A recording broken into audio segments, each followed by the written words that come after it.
Проблем со дистрибуцијата повторно ги остави дел од онколошките пациенти без лекови. Станува збор за лекови за пациентки со рак на дојка кои изминативе 2 недели ги немаше на клиниката.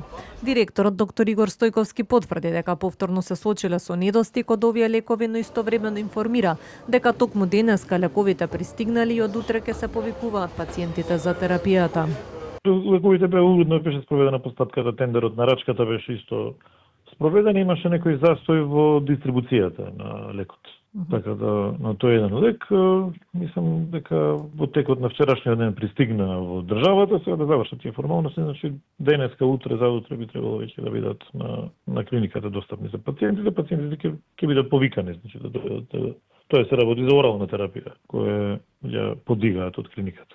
Директорот тврди дека од страна на клиниката сите процедури биле завршени навремено, проблемот бил кај дистрибутерите на лекови. Сепак ова е проблем кој се провлекува постојано на клиниката каде се лекуваат најчувствителните пациенти. Дел од министрите за здравство најавува и законски измени во делот на набавка и дистрибуција на онколошките лекови со цел да нема вакви недостатоци, но досега се остана само на најави.